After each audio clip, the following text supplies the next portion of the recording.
I'm ready to go. All right. Well, we never really set the terms for what we're going to talk about today, but it started off with debating about whether was it specifically whether property is required or allowed in anarchism.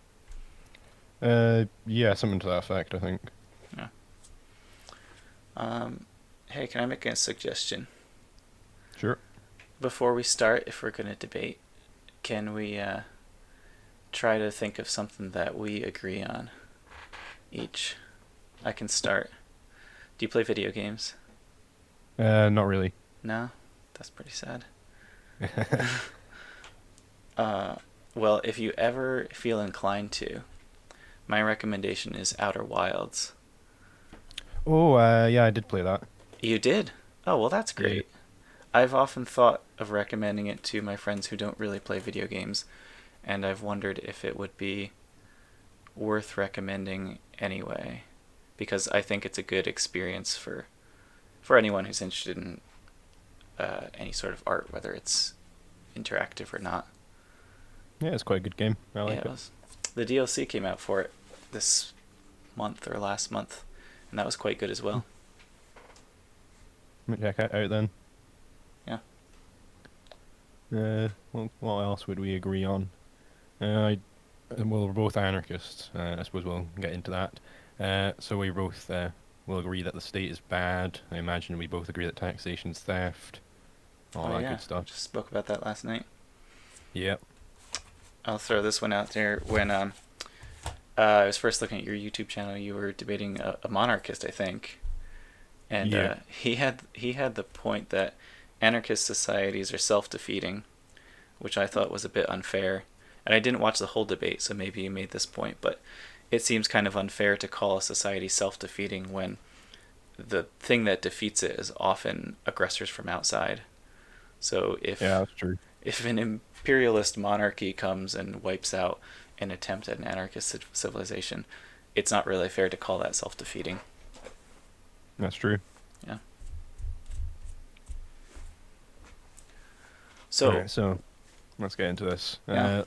Well, first, I think we should get down what is property, Well, that's and great. it would just my definition of property would be quite simple.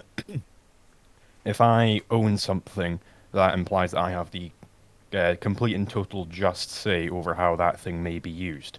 So if Mm-hmm. I own a keyboard, I get the say over how anybody's allowed to interact with that keyboard because it's I own it, right?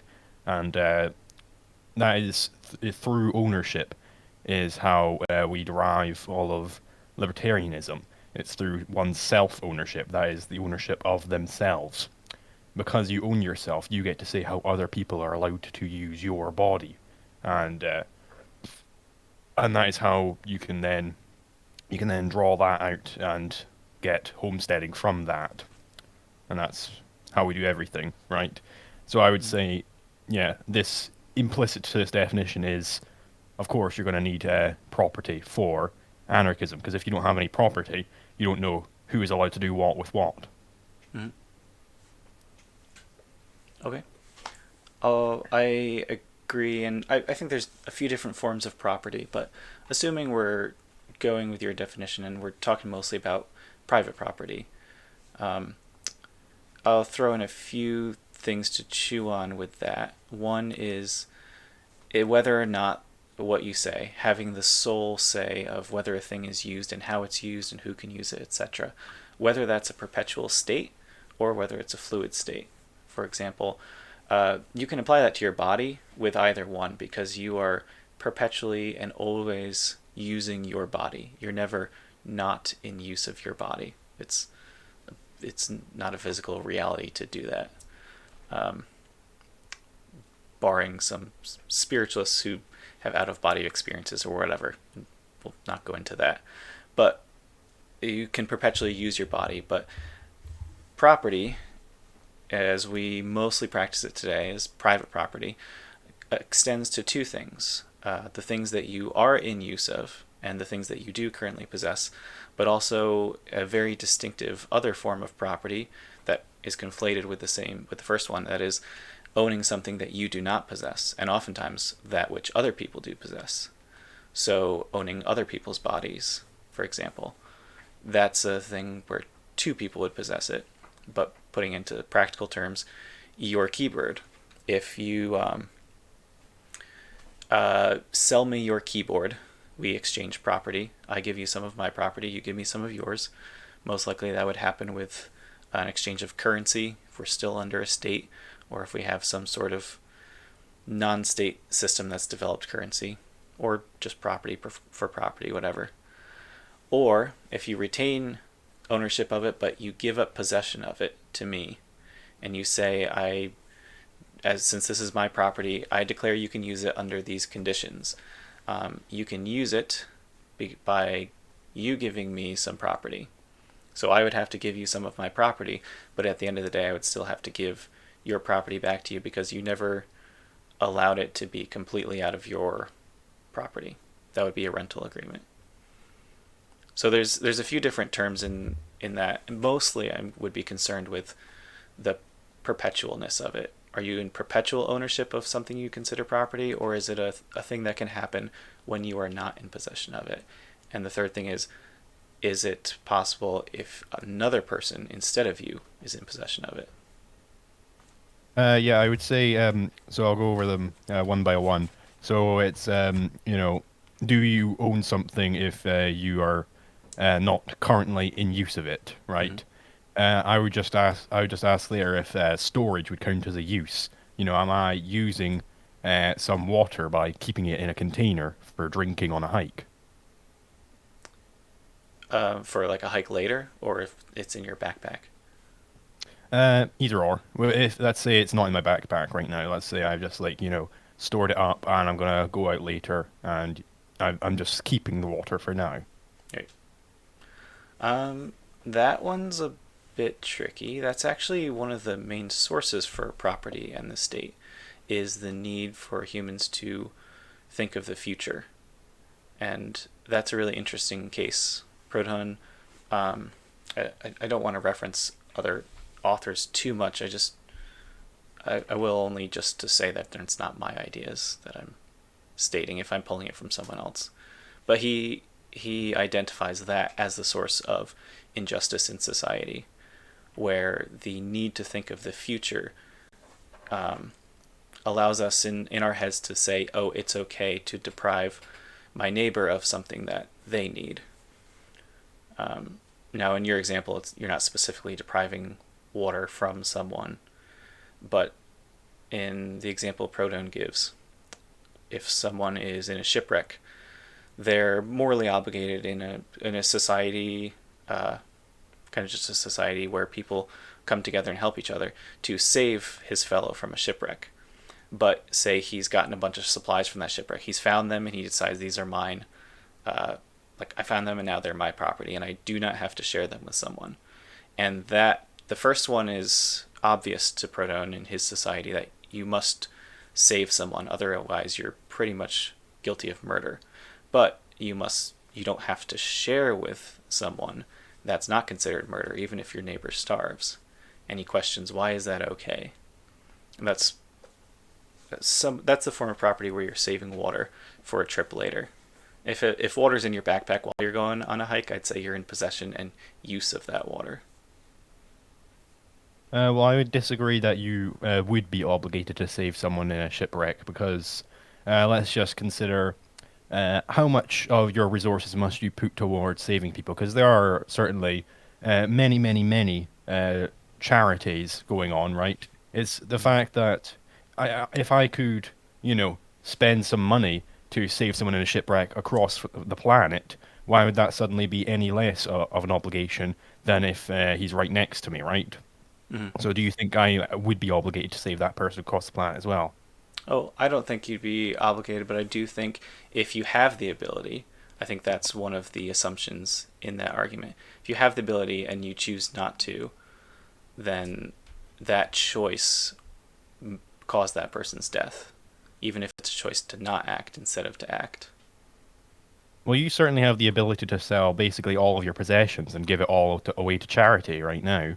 you'd be able to still live with basically nothing that you currently, you could live on very, very little and give the rest Mhm. away to charity. So why would you not be obligated to do that? I wouldn't say I'm obligated, but I do think that it's, uh, well, I guess if you're saying a moral obligation, sure. We ignore moral obligations all the time, and we have a lot of reasons for doing that. Okay, so let's go into legality then, rather than simply what would be moral to do. So would it be legal for me in your anarchism for me to store some water for later, or to not share my resources, that is, with my neighbor who might need them? Legality, I don't even know how to talk about that in an anarchist setting. Um, I don't I mean, know if I've heard of any anarchists' ideas or settings that include laws as such. that's a great deal of anarchism has to do with the law. We're saying it's an illegal action to be taxing someone, for instance. A lot of what the state does, they are coercing people, and we're saying that is illegal in a natural law sense, right? Oh, in a natural law? Well, I mean, I'm thinking of anarchism and even natural law as kind of the absence of laws. I think of laws as something that humans create in order to maintain order in society in whatever way they seem fit. So, taxes are a legal structure for the state to operate. It's the lack of laws that would result in the lack of taxes and the lack of property. But there are still some laws in anarchism, like we would say it's if somebody went up and stabbed someone to death and they weren't out of nowhere, like it wasn't any sort of retribution or anything like that, we would say they are acting in an illegal way. It's not just that they're a mean person for doing that. It's that there is something. It's on a different level. Like it would be mean for me right now to just start swearing at you and calling you a bad person, right? That would be mean of me, and I think that would be somewhat immoral, maybe. But it's on a completely different level if I were to go up and hit you. That is almost worse in a sense, right? And that is the distinction between legality and morality. I don't think that's the distinction between legality and morality. Um, it, Maybe you're going back to like natural law, but if we're talking about legality, like what would be legal or illegal, that to from my understanding, that's not possible without a state. Um, like both of those things, slapping me and cussing at me, both of those fit under like morality, and whether they fit under legality. If you're trying to be naturalistic and anarchist about it, in some countries that would be fine and perfectly legal. In some, it wouldn't. In some countries, cussing at me would be illegal. And I think that shows that neither of those fit into. Um, you can't say that cussing at me is fine under whatever anarchist law, but slapping me wouldn't. They're both different like different levels of encroaching on my natural freedoms, and that's we're getting back to natural law, so that's something I can grasp a hold of. But um, I I would say for me and many other ANCAPs, I don't know. I don't really talk that much to like more left anarchists. I don't know how into this distinction they are. How much they like this distinction. But I take up. I'm sending you a talk right now by Andrew Napolitano. He's like a judge in the U.S. and he goes over the distinction between positivism and So, natural law our guest theory. tonight probably needs very oh, little sorry, I think introduction. it's it was theory. it was playing. Uh, Uh, go so on. basically, positivism is the theory that whatever the state says the law is, that is to say, whatever the guy with the gun says the law is, that's what the law is. Mm-hmm. And this is a very might makes right thing in my view. I completely reject positivism as illegitimate at all. Mm-hmm. I take up natural law theory, which was started by Aristotle, and then it went on to Aquinas, St. Thomas Aquinas. He kind of developed it, where he says through man's reason, he can discover what is legal and illegal. And Mm-hmm. he describes it. He says, the natural law is like an onion. It's got many, many layers. The more you peel off, the deeper you get, right? And the more you discover about what is legal. So we don't know all of the natural law. We just keep peeling it back and see what there is. And this is Murray Rothbard kind of revived this with his application of the non-aggression principle. He says it is when you are aggressive towards someone that is an illegal action. It's not just that it's mean, it's that it's Mm-hmm. actually illegal. So aggression here is defined as the initiation of conflict with someone. Mm-hmm. Okay, so yeah, we're talking about natural law. I think John Locke would be another link in that chain that you That's true, yeah. described. Yeah, let's start with the non-aggression principle. I don't know how completely compatible we'll be if we start from there, but I'm willing to start from there, and maybe our understanding of it is slightly different.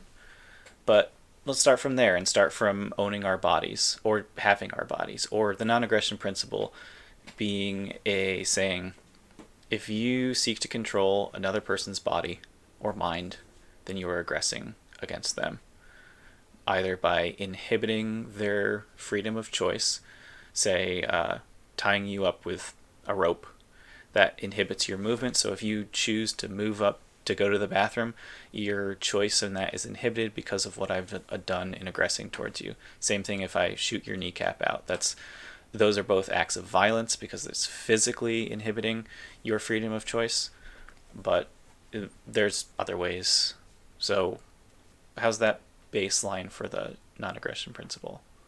I would say the NEP isn't against controlling someone's body as such, Mm-hmm. right? Because you can imagine if you punch me, Mm-hmm. I can punch you back as retribution, right? Mm-hmm. Or if you are about to shoot someone, I would be allowed to stop you from shooting them. I'd be allowed to control you in that sense, and that would be just.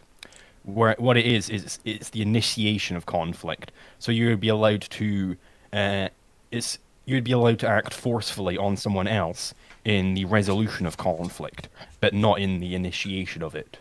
So the non-aggression principle is more about like a set of terms for retribution. If someone does now what you described, there is someone initially trying to control someone's body. If I'm punching you, it's because I want to do you physical harm, ostensibly to stop you from doing something. If I punch you in the face, it'll put you out of commission for a while. In any rate, I'm acting violently upon your body. So that's like the start. That's the aggression in the non-aggression principle. I'm assuming, right? Yeah, sure.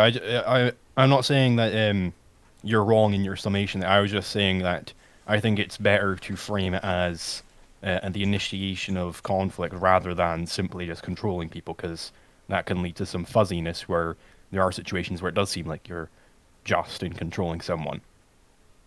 What situations would it be just to control someone? Well, like the situation where, you're about to gun down a whole bunch of innocent people, and I control you to stop you from doing that. Oh, well, okay. So the threat of controlling someone's body is there because I have a gun and I'm about to gun down a bunch of innocent people. So I guess see, I'm still the aggressor in that scenario. In the non-aggression pact, like non-aggression is like you're trying to prevent aggression from happening, and the one moral law that's the basis of it is if aggression is happening or is being threatened to happen, then we can do something about that, including using aggression to counteract it. Right? I think that's the wrong framing. I don't think it would be aggression to stop you from gunning down innocent people. Well, it is aggression towards me. I'm not saying it's unjust aggression. I was certainly trying to aggress towards a great more people. Uh, and if we're framing them as innocent, then you can say that you would be just in stopping me, whatever. But like I started the aggression. There was no aggression until I pulled that gun out and threatened those people. But that's the thing. When we talk about aggression, that is when Rothbardians are talking of aggression, we are saying that this is necessarily always unjust. That is why we are particular with what we define as aggression. We aren't just saying it's any sort of force on another person. or even the initiation of force on another person. It is when you are initiating conflict with someone. So in the situation where you're about to gun down a whole bunch of people, you have started that conflict, and I'm going in and resolving it. Hmm. Well, right there, you need to define justice. You're saying aggression happens when someone is acting in a way that is unjust. What is who defines that? Well, that's what we define it as. We define just. We just say that any act which is non-aggressive is just. Any act that is aggressive is unjust. Okay, so it's the aggressive. So what is aggression? Because I defined aggression as acting to inhibit the choices of another person. So that can be mostly violence. My act in gunning down those people, if I kill someone with that gun, I literally take away their entire freedom of choice because I've taken away their life. That is, to me, that's unjust. To you, it sounds unjust. And that's how I'm defining aggression. Aggressing against a person is seeking to control them in some way. But that's the thing. We reject that because we're saying aggression is always unjust, whereas it would be just to control someone in some instances, whether it's in retribution or if Mm-hmm. it's to stop you from aggressing on someone. So that's why we are Mm-hmm. very particular with when we say aggression is the initiation of conflict rather than just controlling someone. Okay. So I'm saying that initial thing is aggression, and stopping me would be aggression too. And I'm not saying that's bad, but the non-aggression principle tries to frame aggression as always unjust. So it says only the first act of that violence, that control, is aggression, whereas responding to it to stop it isn't aggression. I think that brings in too much fuzziness, and I'm we're trying to just bring kind more of clarity than fuzziness. yeah. That's the. I think it's. I think we already have. If we just define aggression as the initiation of conflict, I think that's basically every Rothbardian accepts that definition of aggression. That Okay. is that is how we get to all of our theory. So when I speak of aggression, I am speaking of the initiation of conflict, and you know Mhm. I can't think of any reductio which would make that seem ridiculous. Well, I guess we can say conflict then, because conflict is the thing that's happening. You stopping me from gunning down those people is conflict, but I'm the one who initiated it. Yeah, And so I'm the aggressor, and you in turn conflict, but conflict is not necessarily always unjust. Aggression is. Would that. I think conflict is the initiation of conflict rather is always unjust. Okay. We'll start. Yeah, okay, I think we have enough of an understanding to for me to understand the non-aggression principle to start from there. So conflict is people acting on each other to settle something. Um, well, I define conflict as when people are interacting, but their actions are incompatible. So if you are walking along the street and you currently don't want a knife in your sternum, and I send a knife into your sternum, Mm-hmm.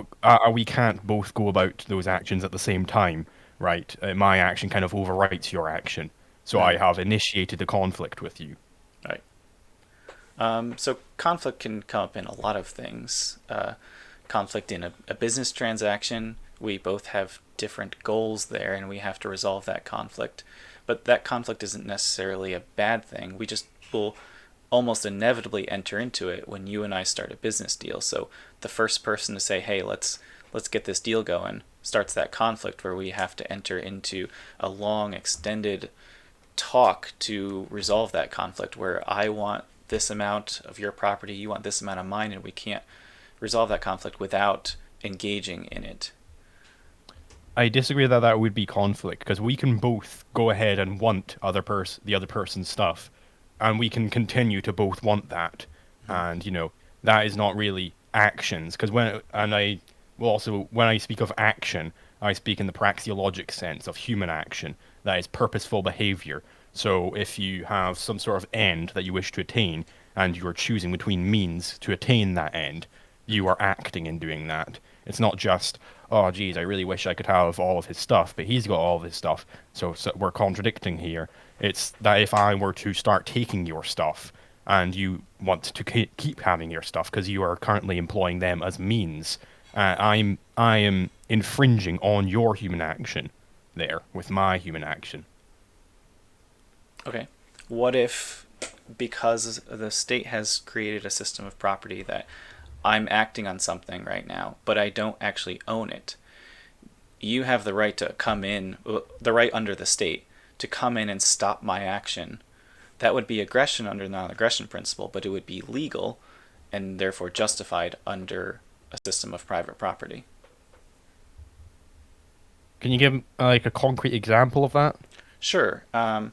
I'm a factory worker. Me and 5 friends work to assemble a car.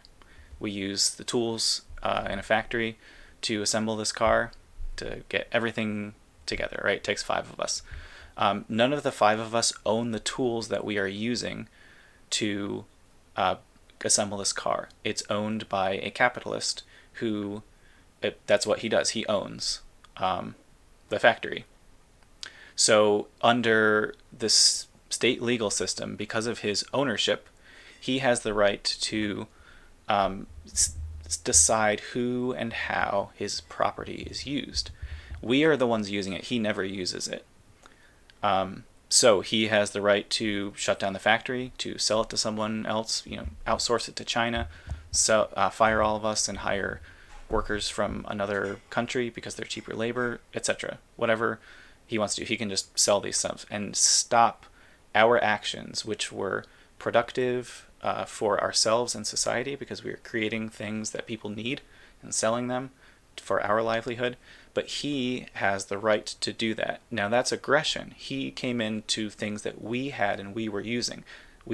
Needed those tools to complete our actions, and he had the legal right to stop us. Was he aggressing by initiating that conflict? No, he would not be aggressing there because I don't think he is initiating any conflict by saying that you are no longer allowed to use his property because it's his property. He gets the just say over how it's used. So in refusing your use of it, he would not be initiating conflict. If you then went and started using it anyway, you would be initiating conflict there because you would be interfering with his use of those But he's means. not taking any action on it. It's his property. There's no action involved. There's just ownership. So when we speak of action, we don't actually have to. We're not saying it's necessarily like active in the colloquial sense. Like if I am sitting down here right now, let's say I'm just kind of chilling around my house. I'm sitting on the sofa, Mm. and I think, hey, there is that lecture on to right now. I could go to that and learn about stuff there, or I could continue sitting here and playing on my phone or whatever.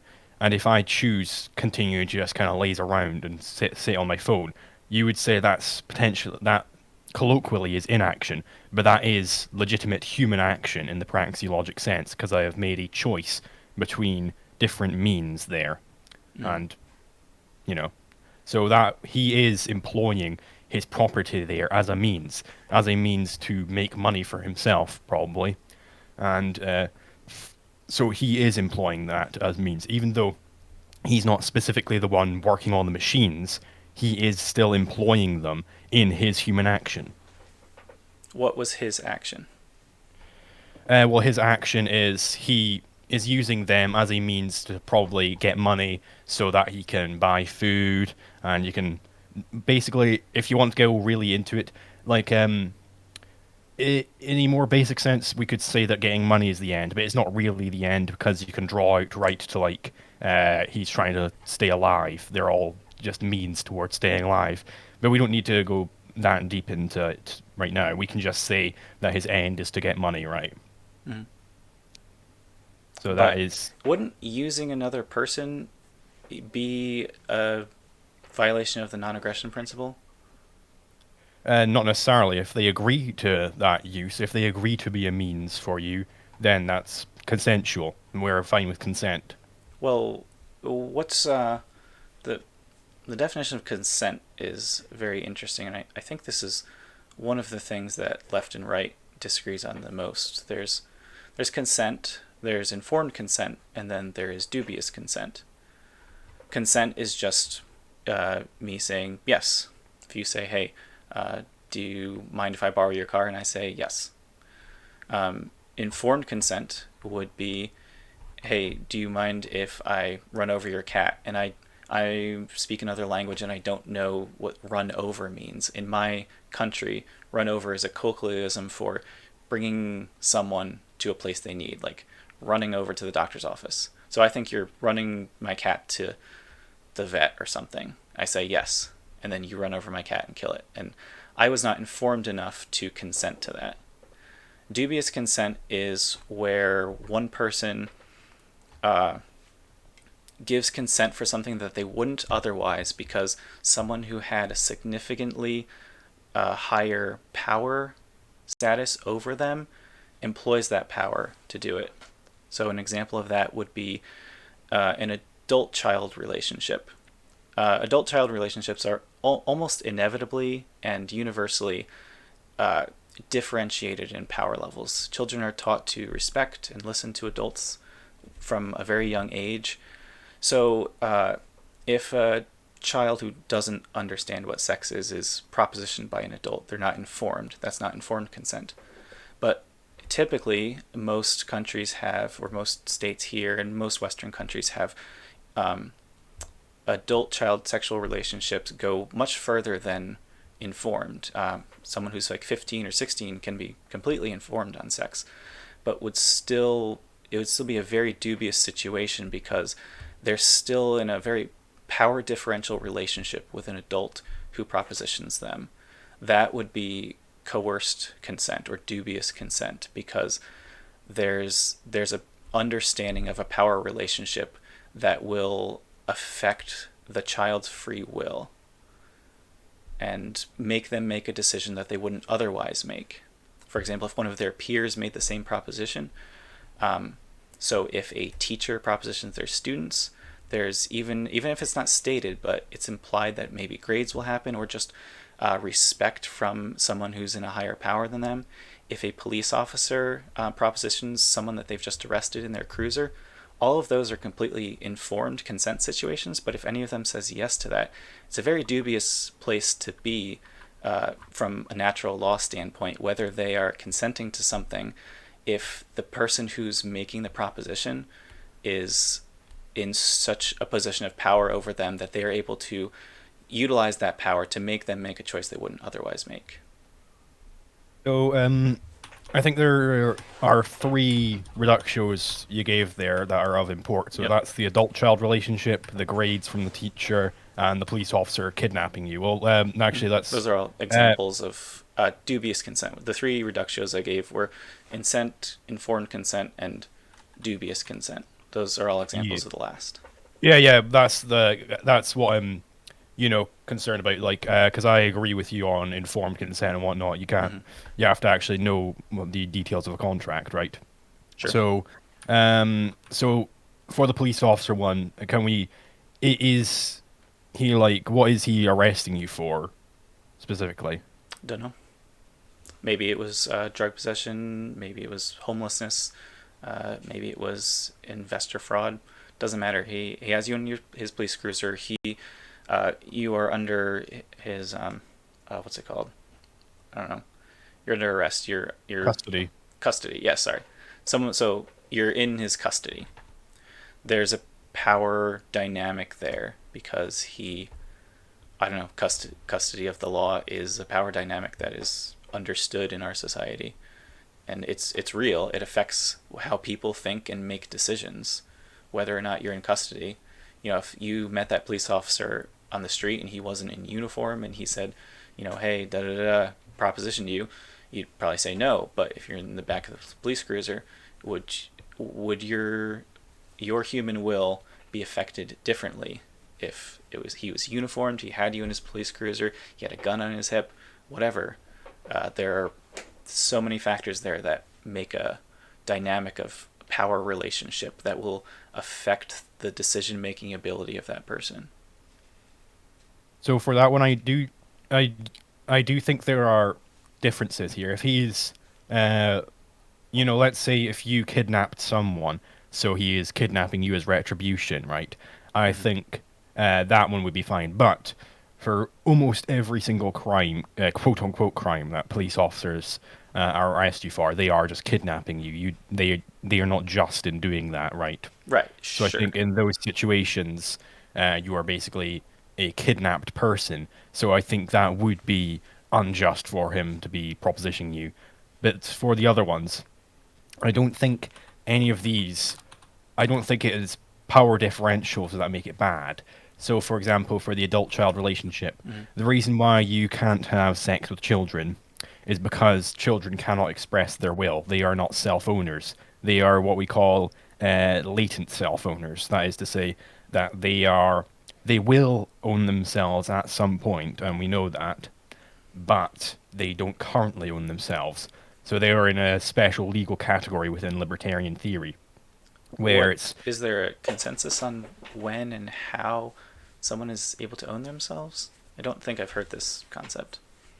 it's basically well, it is fairly niche. My friend Nye did a paper on it. I can send it to you as Yeah, well. sure. Um, basically, it's when you are able to express your will. That is when you are an adult. So it's some. You can also sometimes define it as when you're able to engage in human action. But I quite like the expression of your will. So let's say if I said to a child, "Hey, do you want to get in bed with me and have sex?" And the child said yes. We don't say that that child is actually wanting to have sex with you because they don't understand anything about anything. They are just Mm. going along with whatever the grown up says. So they are not actually expressing their will there. So basically, with children, well, they are unable, they are completely incapable of consenting to anything. That is. So the way you treat them is you are not allowed to damage their natural form because you're basically acting as a guardian and waiting for them to grow into a state where they can express their will. So you're not allowed to, hit a child. You're not allowed to, engage in just randomly, like, you wouldn't be able to circumcise them, for instance, but you would be allowed to chop their leg off if it would save their life. Like if they had some infection, you'd be allowed to engage in surgery, which is like protective of their natural form. So there's a lot of different things that people make decisions about, and I don't know if I would agree that children are incapable of expressing their will on everything. Um, if we're talking about a child like under teenagerhood, where they haven't had sex education yet, then they are completely uninformed on sex. So that's uninformed consent. But could you say the same thing about saying, um, would you like dinner tonight? Like, sure, a child is going to say yes to that. Would you like to go to the playground right now? If a child says yes to those things, I don't think that they're incapable of acting upon their decisions or making decisions. How did you put it exactly? Expressing their will. Expressing their will. I think children are, just as adults, are completely capable of expressing their will. It's just whether they're informed enough to know what they're talking about, and that's, you can't just say that about everything universally. It's different for everything. People gain knowledge throughout their whole lifetime. It's not just if you reach this certain age, boom, you're informed enough to express your will on everything now. Um, a, a child is not informed on sex until they are, maybe with sex education and understanding their own growth and development, so in their mid teenage years. But they can be informed on that, and it's still dubious because there's, well, age of consent laws don't work as a just a strict barrier. When you turn 17, you're allowed to have sexual relations. At least here in the US it's different, and I don't know what it is. But they act as like when you turn 16, Like Romeo and it's, Juliet laws. yes, exactly. Yeah. Because when you are 16 and you have relations with someone who is also 16, or like 16 to 18 or whatever, then there's no power dynamic. You're both in high school. It's not like one of you is past school and one of you is still in school. The social power dynamic is not different. So there's nothing. inherently wrong about that. But if you're 16 and someone who's over 21 propositions you, then they're in trouble because it's not the informed part of the consent, it's that they are leveraging their power, the dynamic of their social relationship. They have a power in there to influence people who are in high school there because they're looked up to as adults. So that child is capable of expressing their will, and I think that's made clear with Romeo and Juliet laws. We can say, okay, these kids knew what they were doing. There's not a power dynamic at play. We're not going to like get them in trouble and arrest them for this. But if an adult comes in and tries to leverage their power over that child, suddenly it's wrong. The child suddenly was, or the teenager, sorry, the 16-year-old, suddenly was not able to express their will, and it's because that situation had a power dynamic that took away their power to express their will.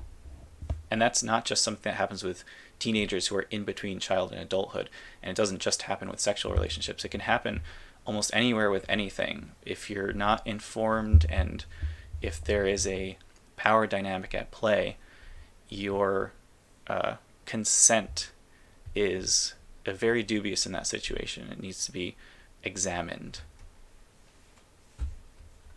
So the reason why and the theory of the rights of children I subscribe to, the reason why they're able to quote unquote consent to eating dinner or going to the park or something, it's because these actions are not harmful to their natural form. Mm. That's why you're allowed to get a child to do those things.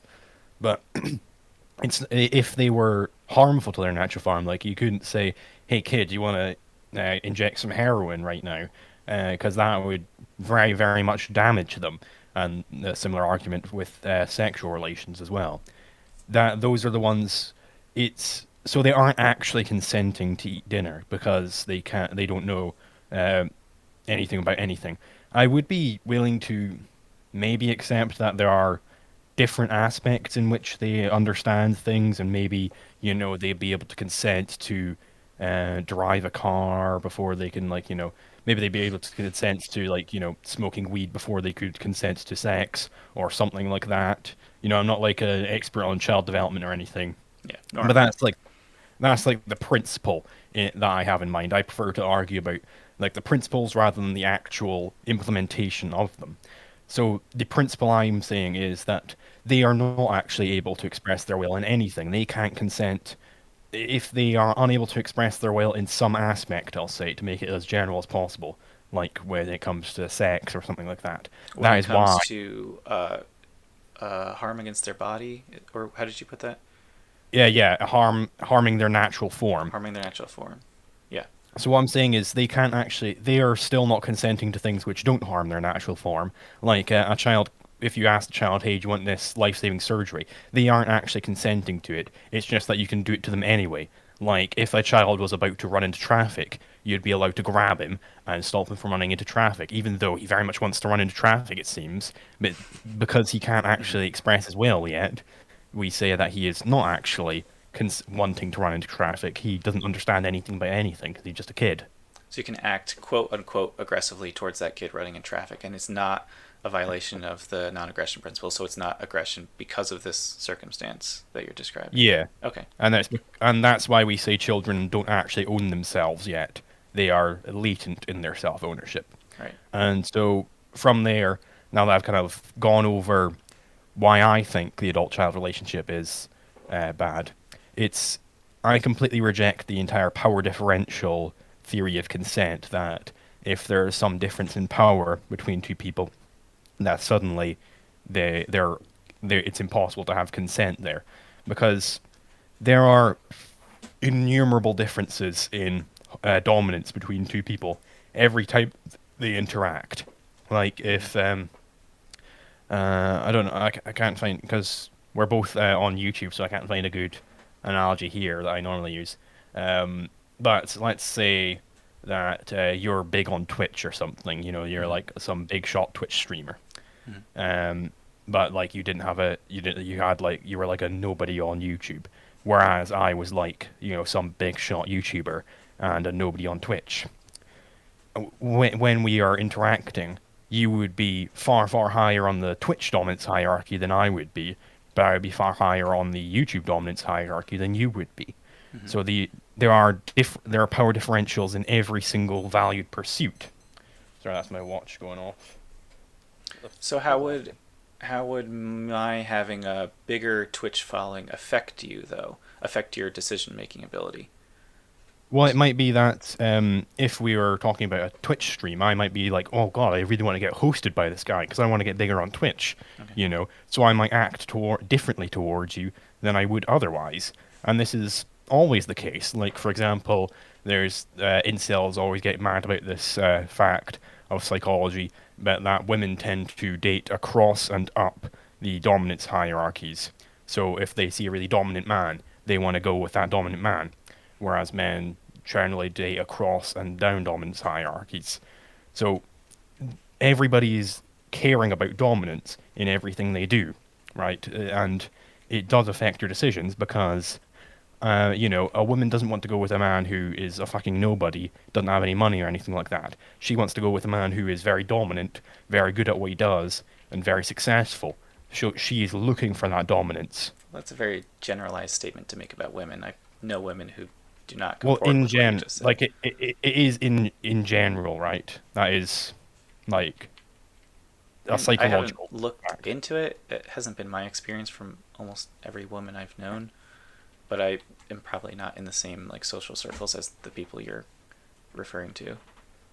I mean, like it makes sense evolutionarily if you think about it, because of women who go for fucking nobody men who can't get anything done, they're not going to have very successful offspring, right? Because their man can't hunt the buffalo or whatever. And so nowadays it's I don't know. I think I'm going to get lost in this example. Can you think of another one? Um, so let's say there is this famous story about this like big famous actress who married a key grip, like just one of the guys on set who like Mm-hmm. handles like the camera equipment and whatnot. Sure. Uh, you know, she is like way way way bigger than him in Mm-hmm. terms of like fame and Hollywood success and stuff like that. Mm-hmm. And he probably was attracted to that. He was like, hey, I like that. I like that she's very good at what she does. I like that she's passionate about acting and whatever. And I like that she's cool. She's famous. So he's actually that of course affected his decision of whether or not he wanted to go out with her. Whereas if she was a nobody, he might not like that, right? He might prefer the person who's successful to the person who's not successful. Does that mean he's suddenly not consenting? I would say you're conflating power and ability. Um, and even status. So, if that actress had power over the life of that key grip, for example, throw another very close analogy to that, Harvey Weinstein. He coerced women for sex because he actually had a direct power to give them something. And they would not have made the decision to have sexual relationships with Harvey Weinstein had he not had that power. And even just the implication of that power was enough to uh, affect their decision making ability. And that was a very problematic and very, I would say, unjust situation in that he leveraged his power to make them consent to something that consent there is dubious. Now, the actress who married the key grip, if she had a say in the furthering of his career or the projects that he got on, and he understood that when she showed interest or when he showed interest, if he pursued that relationship for that reason, or she sought to um, get him to agree to a relationship with her by implying that he could further his career or something, then yeah. But if she's just a cool, successful actress, she has like social status, and he admires that. Admiring something in someone is not the same as making a decision because that power can affect you in a certain way and get you out of I'm bussing tables, I want to be an actress, and if Harvey Weinstein, if I do a good quote unquote interview with him, I might actually break into movies and not be a starving artist. That's power that can affect consent. So I would ask if you believe that prostitution is legal and a fine thing to happen. Well, legal depends on where. Well, Um, okay, in a natural law yeah, sense. natural law sense. I pretty much I've thought about this one a lot, and I haven't landed anywhere. But if I'm close to landing anywhere, I would say no, because in my ideal anarchist society, and this is more ideal than I think is realistic. I have like realistic views of a society and ideal views of society, but ideally there wouldn't be that sort of money that can be, or any kind of currency that can be used to pursue anything that easily. Because once you have a currency that's not like it's very unspecific, this currency can get you anything in this world, then it can immediately be used to coerce people. And prostitution is the perfect example. I mean, I mean, I suppose at least you're consistent because I was hoping you wouldn't be consistent here because then I could hammer you on it. Sorry.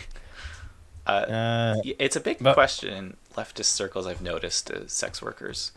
Um, and I mean, this is getting a little off topic, but I've noticed in leftist dialogue, there's a lot of support for sex workers, and that's because left generally supports workers in any case, and if they're being ragged on by the man, they want to support them. But like in an ideal left-leaning society, would prostitution be a thing at all? Is a good question to ask, and I don't think it would be, because I think that paying someone for sex is a pretty coercive act, in my opinion. so let's be clear. Do you think it's just that it wouldn't happen? Like, Proudhon said that there wouldn't be renting because he believed in the labor theory of value. He didn't want to, like, legislate that renting wouldn't happen. Mm-hmm. So would you actually want, like, legislation in place to stop women from going into prostitution or something like that? Or do you just think it would kind of fizzle out on its own? No, I would. When I'm saying ideal or realistically anarchist society, I'm thinking of a society where um, money isn't a thing, or if it is, it's something like Proudhon's like collectivist system, like labor vouchers, something that can't be um, it can't be used for trade. It's just used to keep track of labor. But ideally, like no money. Like if you would have sex with someone, would you do it whether there was money involved or not? If you can answer that question with a yes, then fine. Like that's your choice. But if your question is, well, if they gave me $100, sure, I would give my body to them. That is I at least start questioning that, whether that's a just thing, because if someone makes that decision, it's almost always because they don't have enough money or power, and someone else is willing to like give up a little bit of their money and power to coerce them into making a decision they wouldn't have made. There is this is very similar example, and it gets us a little away from sex, but still towards um, the body. Someone on Twitter a while ago, a few months ago maybe, threw this thought out there. Some super rich billionaire guy who is a eugenicist doesn't want to like kill babies or ship all black people or Jews off to another country or whatever typical eugenicist wants to do, but he's rich, so he pays Joe Schmo to um, what's the term? Uh, Make himself not be able to reproduce. Back to me. Yeah, get a vasectomy. Um, so he pays him $10,000 or $100,000 or $1 million to get a vasectomy. Is that whole arrangement ethical? And to me, it's, well, would Joe Schmo have gotten a vasectomy of his own free will? Um, and did that money coerce him to do damage to his body? And if so, is that right? That's the kind of thing where that kind of power that is directly like you can measure that power with money now. It's not just an implied social relationship with the adult and child. Now you can measure that power. It's money. It's $100,000 or $1,000,000 or whatever. That much power over someone, is that really an anarchist ideal for some people in society to have power over other people's will, to make them make the choices they want them to make? Is that an anarchist ideal for that a society to have people with so much power over other people? To me, that's almost the same as the state having power over other people. It's similar, if not just the same thing by a different name. So, on in the case of the vasectomy billionaire, would you would you be against him paying people to do anything at all? Like, let's say he wanted someone to grab him a coffee and he paid them some money to do so, and they wouldn't just do it out of their free will. Would you be against that? Well, in the first situation, it's obviously he's affecting his body, and I forget the term you use, but like affecting the natural Natural form. self. What's that? Natural form. Yeah, yeah, he's affecting his natural form with the vasectomy. Um, with the coffee, again, in an ideal anarchist society, no, I don't think no one man should have all that power, as the song goes, to make the whole world into his coffee runners, while he does not do anything. And then people are not free to work for themselves. They are kind of wrapped up in this economy that's so centered on one man or a few men who are hoarding property that they don't use in order to use it to enact their will, or coerce the will of other people to do things like fetch coffee. I mean, you just kind of contradicted yourself there. You said they weren't using the property, but they are using it to get people to fetch them coffee or whatever. Um, they're not using their coffee makers to make coffee to sell to people. They're not like being productive for society. They have money, but the way they got that money wasn't productive, and the way they're using that money isn't necessarily productive for society in general. It's productive for them only. I Um, mean, they wouldn't be wealthy if they weren't productive at all, right? They must have done something for somebody to get that money, or else they wouldn't have it, right? okay, we can assume that.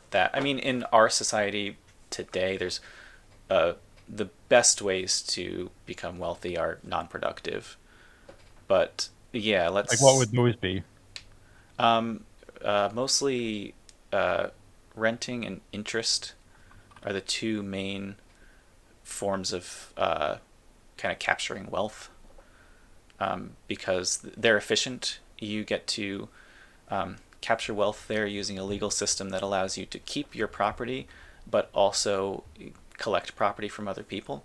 So rather than a transaction where I give you money and you give me your keyboard, we exchange property. Renting and interest are both forms where you give me your keyboard temporarily, and you still stipulate it's my property. I will always own it, and you have to give me $5 to use it. So now at the end of that exchange, the first exchange, I gave you $10. You gave me the keyboard. We had property. We swapped it. In the second exchange, um, you have the keyboard and $5. So you are $5 wealthier. You have the keyboard and $5. I am $5 poorer. I have a net loss. You have a net gain, and it's not just an exchange where we exchange property. It's just flat out, I gained nothing. I lost everything. You lost nothing. You gained everything. So there's nothing produced there. There's nothing exchanged. Um, it was just a transfer of wealth, and that's the easiest way to gain wealth in our current society. Renting and interest, basically anything where you can not use your property, but coerce people into giving you their wealth just to use your wealth that you retain by private property laws. So, I mean, let's here I need to go over mutual profit. Mm-hmm. So, let's say I want to buy a hot dog from a hot dog vendor for Mm-hmm. $5. Mm-hmm. So I trade him $5 for the hot dog. In this trade, both parties profit. Hmm. because you know by the fact that I wanted the hot dog more than the $5, I must have valued the hot dog more than the $5. And you Hmm. know that the hot dog vendor has the complete opposite value scale. He Yeah. values the $5 more than the hot dog. Yeah. So we So that's an both profit. exchange. Yeah, Hmm. but and the same is true in the case where I rent out my keyboard to you for $5. You profit in that transaction because you chose that over everything else. You were clearly wanting that keyboard as a means to attain some end, and you valued that more than the $5 that you gave me. Well, just because someone values something doesn't mean that they profit from it. If you're measuring the Of course it does. net property at the beginning and the end of that exchange, I have less net property and you have more. That's not the what economics is about. It's not about how much you've got. It's about the attainment of your ends. You clearly wanted to use that keyboard as a means towards some end, right? So, and you thought, hey, I value that as a means more than this $5 I've got. So I'm willing to trade this $5 away for this means, even though it's only temporary. I know I won't have this means forever, but I still value this as a temporary means more than this $5. So you profit because you get the more valuable stuff. Um, it's a very metaphysical form of profit. If we're talking about property, Yeah, it's what then we call psychic profit. Profit. okay, but we've got to talk about consent then, because all those situations, like those women who agreed with Harvey Weinstein, it was their psychic profit to get into a movie. And I'm just not okay with saying that that's true in any case. Like, because someone consented to something, they profited psychically because they thought they wanted it, and the only way to get it was from an extremely powerful man who was the only person who had what they wanted. If you're the only person, like, I would never agree to rent your keyboard for $5. But if you're the only person in the world who could get me a keyboard, I would. And that's the problem I have. If that is the situation, I would be coerced to make a choice that I wouldn't otherwise make. But let's say I don't have the keyboard, then suddenly you still don't get to use the keyboard. Whereas if I'm offering it, you get to use that as a means which where you otherwise wouldn't. So how am I not improving your life there? Um, you're not improving my life except for the fact that I lived in a world where you owned all the keyboards. And to me, that world itself is unjust. And I'm more concerned with changing that world than I am with saying, well, just pretend we're in this world. Now, is this an ideal, like, is this a good situation? Like, of course I want a keyboard, so of course I will do whatever this man wants me to do to grovel for keyboards because he's the only person in the world who has keyboards. I think that But what's situation. unjust about that? Because if I didn't let you grovel for keyboards, you still wouldn't have them. So I'm improving your life by allowing you to rent a keyboard. Well, And if I know where you if you, keep your keyboards, I could just take one and improve my well, that would be situation that theft. way. Would it be? If you had Yeah, it's hundreds my of keyboards property. in your home? Yeah. So does theft suddenly not does it suddenly become not theft when you have a lot of something? Well, to me, and I said this at the very beginning of our discussion, but the distinction between property that you are in possession of using versus property that you are just hoarding.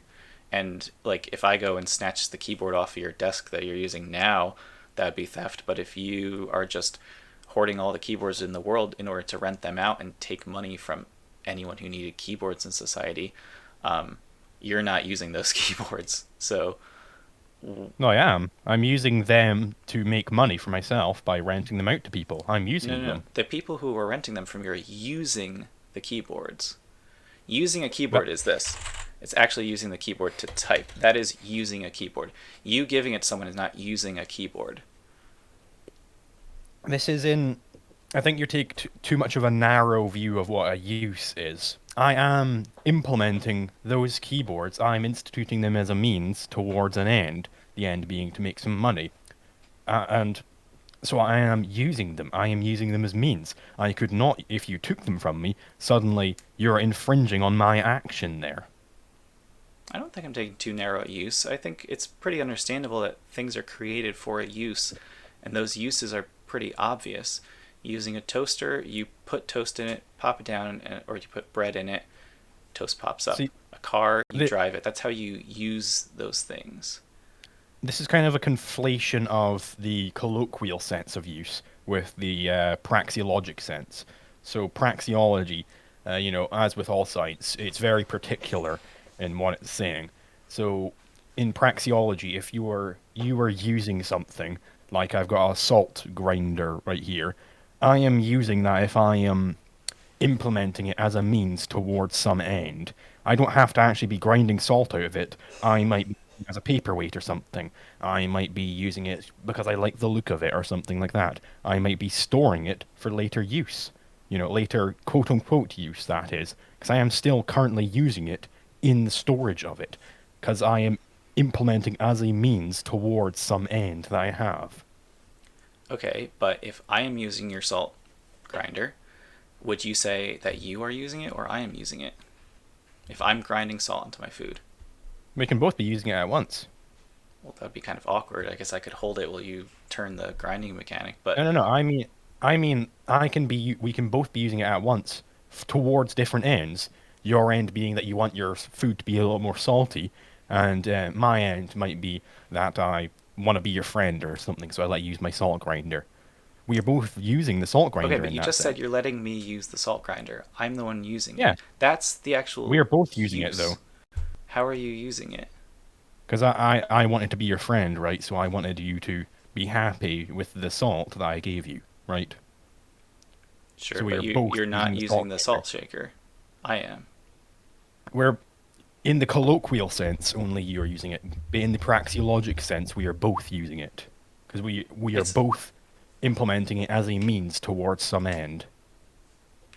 it's not just a colloquial sense. If you like the general philosophical definition of property has three aspects to it: usus, fructus, and abusus. Private property, anyway. Usus is the second one there, and that's the one we're talking about.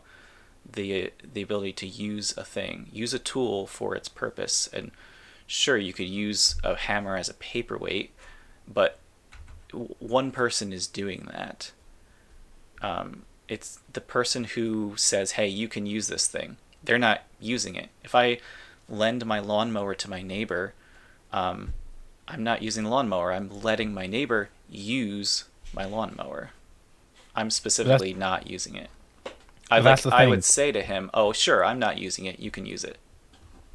Yeah, yeah, but that's because you're speaking colloquially, whereas I'm speaking in the scientific sense of I'm praxeology. not speaking colloquially. I'm using like the word use. That's its scientific sense. To use a thing is to No, put it to use. Put the thing to use. and you are putting the thing to use in when you're, excuse me, when you're implementing it as a means towards some end. You are putting it to use.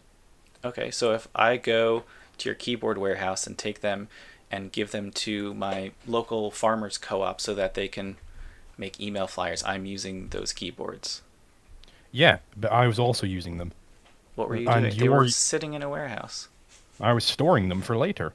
So storing is using a thing as well. Yeah. This ties back to how I said earlier that inaction in the colloquial sense is still really action. Like if I choose to continue moping around the house rather than going to a lecture, I am acting in choosing that because I'm making a choice between competing means, competing scarce means, and I am choosing, hey, I'm just going to keep moping around. So in that situation, you say you're using the lecture. No, no, no. I'm just kind of analogizing it to another aspect of economics, where inaction in the colloquial sense doesn't really make sense praxeologically. You are still actually acting in choosing to not be active, right? Okay, but that opens up an infinite number of possibilities of what I am choosing to act or not act on. I'm literally using every single thing in the world at this moment by either No, acting on it or not acting on it. because there are many, many things that you are not using as a means towards an end. One quick example I can give you is air. Right now, you are not treating the air in the room as a means. You are treating it as a general condition of human welfare. So you are not economizing air. You're not going, right, I gotta store some air for next week to make sure I can continue to breathe. So you're not treating air as a means. Oh, okay, but I can choose to be inaction or do inaction by not breathing. Yeah, sure, you could choose that, but that still does not make air a means. It's a means to keep me alive, just like the hot dog that I bought from that guy was. Mm, This is economics is very subjective in this sense, where it depends entirely on. It's not whether you are literally using air to continue to uh, maintain your life, because you clearly are still breathing, right? Mhm. It's asking whether you, subjectively, whether you treat it like a means. And you're not currently treating air like a means because you're not economizing it. That is Because to of say, my you, mindset. yeah, you do not perceive air to be scarce, so you are not trying to save air up. Whereas if you're on a spaceship, you probably would be treating it as a means. It seems a bit subjective though, because Very like subjective. yeah, um, because I am not using my neighbor's lawnmower now because I don't want to upset him by taking it from him. So am I using that by making that choice? Um, it's an interesting question. Are you using your neighbor's lawnmower by not using it By because you're choosing aware of it? to, yeah, Yeah, that's interesting. I don't know actually. So because you're aware of it and you do see it as a means, are you actually using it? yeah, by I think it might. not using it, and I think the answer might be yes, but I'll have to read more economics because that's actually. it is I'll have to read. kind of I'll have to read interesting. human action. It, That's it actually an interesting question. it only crops up because I think I know we have different views of property, um, and I'm a much more like radically fundamental like natural law thing in that in time zero nobody owns anything. People can act on certain things in the world, but Well, nobody I actually would owns just like. anything. I would just like to interject. Surely Yeah. they own their body. Sure. Yeah. Okay. Well, I would say no because the concept of ownership isn't present yet. Um, you, I'll, uh, I don't know. I'll take that with a grain of salt. They have their own body and they have a right to um, use their own body and to not have it used by anyone else against their consent. So, Yeah, and that is what I sure. define ownership as. Okay. Um, so everything outside of their body themselves in the world, nobody owns anything until people decide to start like creating this system called property. And if you have very differing views on that, it could be right or wrong to go take my neighbor's lawnmower. If I'm like just a punk who doesn't care about who he steals from or whatever, I could go take my neighbor's lawnmower or choose not to. And in that case, if I'm that punk who just really doesn't care who or what owns anything, I am uh, choosing to not use it, and therefore I'm using the thing. But if we're like you or me, who do care about the welfare of our neighbors and care about their property rights under our current states, then it's kind of more like air. We're just taking it for granted that it's his, and of course we won't use it. So that situation can only crop up because of that, the differing views of property and where property originates and starts from, and whether that origination is just in itself, I guess. I'm not sure that you are treating the neighbor's lawn more like air, because specifically when I'm talking about your treatment of air as being not a means, it's because it's a Mm-hmm. general condition of human welfare. It's something that you expect you will always have. You don't need to economize it. You don't need to save your air Mm-hmm. so that you can, breathe in the future. You expect that there will literally always be air for you to breathe. So you essentially perceive that you have infinite air, Okay. whereas you don't really perceive that you have infinite neighbors' lawnmowers. Mm-hmm.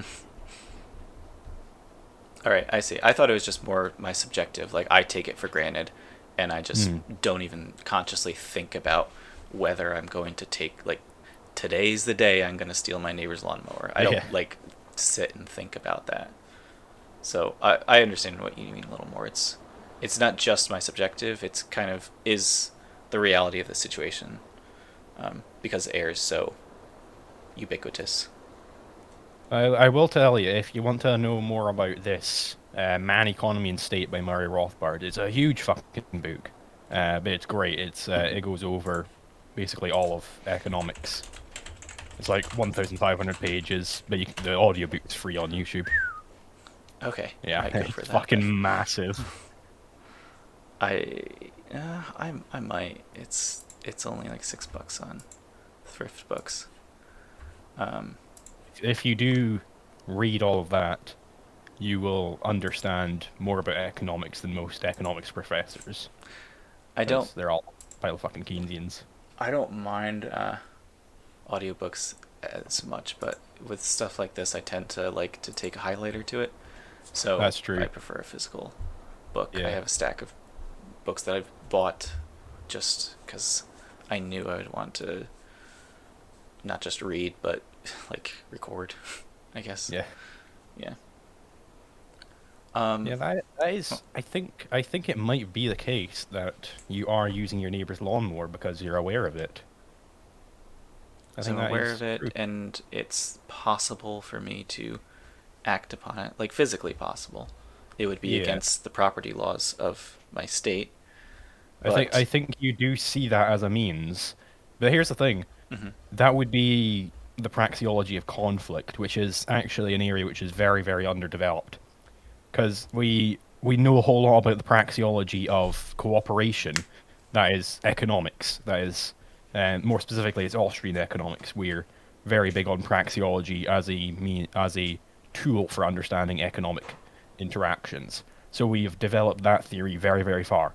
But there are other areas of praxeology. Praxeology is just, in essence, the science of the pure logic of choice. It's sometimes described of. It is basically just looking at, based on people's actions, what is what can we derive from that. So there is other areas like you could have. There is some work done on the praxeology of war. There are some work done on the praxeology of games. Like there are, but like every area outside the praxeology of cooperation is currently very, very underdeveloped, and I think that would be included in that area. So I think it is the case that you are using everything you're aware of, Hmm. in a sense, right? What I find interesting is that in this situation, I'm using something that's not my property. It's that, and under current system, it's someone else's property. Hmm.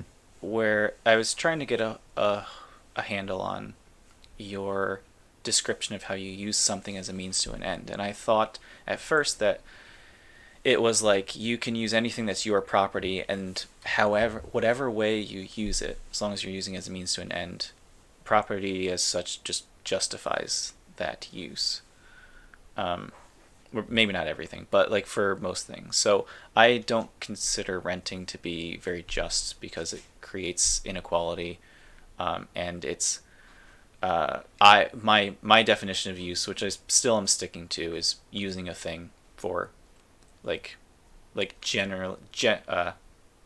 directly interacting with the thing, and if someone else Hmm. is interacting with it, um, I give up my ability to interact with it. I would say more I'm not using that thing. But that situation where you can say I am using it because I'm using it as a means to an end by renting it, that's only true because of this system of property.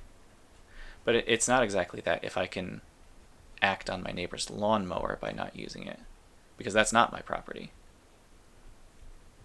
Yeah, I will say, this does highlight a potential concern and need for reframing because currently I subscribe to the first use theory of homesteading, where it's the Okay. first person to use something. But if it's the case that you're using everything you're aware of, that kind of has some issues that I'm sure you can see. So that is something I will go and think about. The Hopefully, f- Kinzel has done some writing on it. the first use thing is very interesting because I think we're similar in that way. Where I differ is that state of property, like if first use makes it your property, I don't think it's right to have that property be at one like immediately become infinite and universal. That if I act upon a piece of the world, even if I stop acting on it, somehow it's still my property. That to me is where things go wrong. Where if I um, find this keyboard, pretend keyboards grow out of the ground once every 100 years. I find this keyboard, it's my property, and I abandon it because I find a better keyboard and I go use that and I don't need the old keyboard anymore. Then I'm fine saying like the next person who has that, that's their property because you don't need two keyboards. Absolutely, and I agree with that. But then we get into the woods of what counts as abandonment. I think that's the Right. true contention here, because I think yeah, if I abandon like my salt mill, if I just throw it out into the woods and I don't care about that anymore. I have a better salt mill. I don't care about that Mm. salt mill. Then yeah, you would be allowed to come along and go, ooh, cool, a salt mill, and then keep that, and it becomes your property, right? Because I have actually abandoned it and I don't want it anymore, right? Whereas if I am putting the salt mill away in the cupboard and I know I want to use it again in the future, or at least Mm. I expect that I do, I am storing it. I am still engaging with that salt mill. I have not abandoned it. So if you came along and found it in the cupboard and took it, and then I went back and I think, oh, geez, this meal really needs some salt, and I go and it's like, well, where the fuck did my salt mill go? I was still in making use of it. Yes, and you've hit upon the exact tricky situation that resulted in Western society instituting private property, that is like permanent property, where you have that third right, abusus. You have the sole right to say when that stops, like when you sell it or destroy it or whatever. That salt mill, if you throw it in the woods, like you wouldn't do this for a salt mill, but say you owned a factory and you abandoned the factory, you still like own that property and you expect you could like sell it for a lot maybe. The salt mill, you're not going to get more than 10 cents at a yard sale, so you don't care. But under private property, we've decided that no matter what, like you, or not no matter what, but like you are the perpetual owner. If you're not using it, even though the origins of property laws from Locke are like homesteading, like use, if you stop that use, if you let land go to pot, if you let a factory get run down, you still are the owner of it. And it's because of this potential future use. In the Roman Empire, and really most imperial empires had this kind of future potential use thing that started being instituted because imperialist nations need soldiers and those soldiers need to go to war. So how do you induce someone to go to war and leave their homestead, their farm, their livelihood when property as such, like they have to use that thing to be the owner of it? So you say, okay, the state will enact a system that goes against the natural law of using a thing to own it and say it's yours perpetually. So the state institutes that and then backs it up with the police force, etc., to give incentive to people to go to war, to further the means of the state, etc. And that's where that perpetual use comes in. And that's where I differ a little. Like I say you should be using that farm, homesteading that farm, and if you stop homesteading it either by leaving it or by renting it out to have someone else actually do the work that earns you property, if someone else is doing that work, like they should be the owner of it. So it's like you see homesteading not as like I have homesteaded this thing and that's it. I need to continue homesteading it in a way. Yes. I mean, I think I agree with you because you do need to continue using it, but we just have very different ideas of what a use counts as. So I'm not sure how much more Right. ground we can get there, If but I I, would. yeah. Oh, sorry. You Uh, go on. you did say before, are you against money as just as such? You said earlier, I think. There's different forms of money. I mean, it's kind of a hairy situation right now because for most of, I don't know, most money that you can think of is really just a tool of the state to facilitate trade. But that's not all money has to be. Like, you can imagine currencies, and obviously we have like cryptocurrencies that, as for all the problems they have, their goal is to be a stateless currency, which is an interesting proposition. Um, as an anarchist, I'm against coercion and hierarchy, and I think money can too easily be used as a tool of coercion. Now, it's also a tool of trade, which you and I both agree is a good thing. So I'm wary of money because of how easily it can be used as a tool of coercion.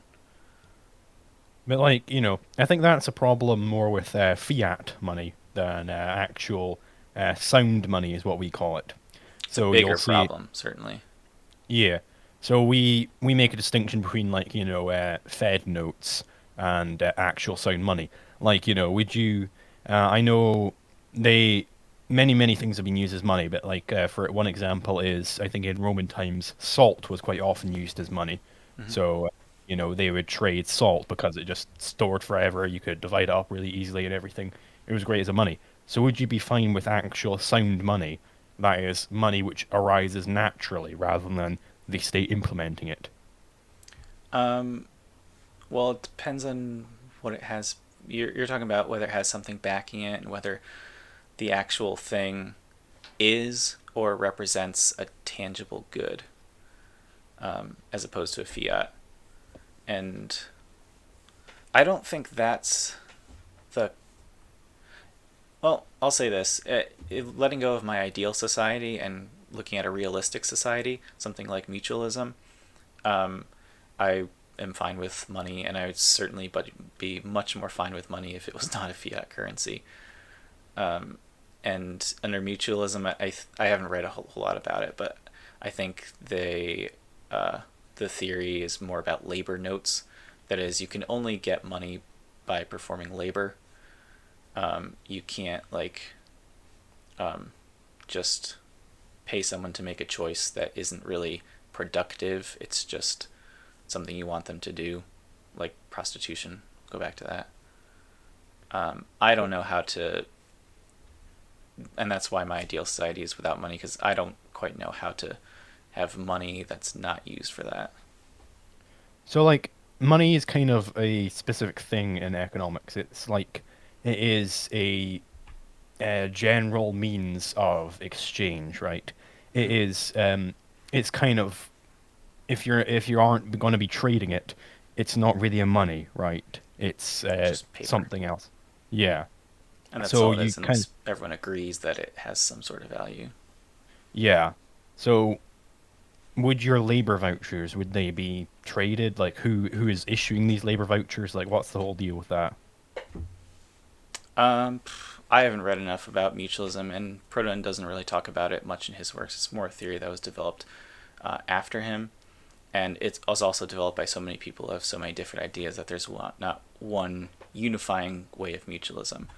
Uh, my ideal society is more communes, people working to produce the things that are necessary for human societies, and also receiving what is necessary for human life. And if there's any trade involved and currency for that trade, it would more be between different communities and not between people. So are you more for a system of barter than of having this money? Um, between communities, I So would like I would so like prefer like trade agreements. So that's closer to barter. It's not quite barter, but it's trading actual goods, and there's no intermediary currency involved. but I mean in the system of barter, where I'm trading, uh, you know, uh, 3 chickens for a table, something like that. Mm-hmm. If I know that suddenly, wow, kind of everybody likes salt, kind of everybody wants salt. Mm-hmm. So if instead of trying to find someone who wants 3 chickens and is willing to give up a table, I know that the people who want tables, they all want salt. So I instead trade my 3 chickens for some salt, and then give the salt to that the person who has the table, right? Mm-hmm. And then if this keeps going, then even people who don't want any salt, they will still go, hey, if I trade my stuff for salt, then I can trade with more people because everybody's accepting salt for their things. Mm-hmm. And this is how monies arise naturally. So, like any system of barter, a money will arise. Not many human societies actually had like systems of bartering. Um, that's actually kind of a myth. There's no evidence, or in almost anywhere in the world, of any large scale systems of bartering that led to money.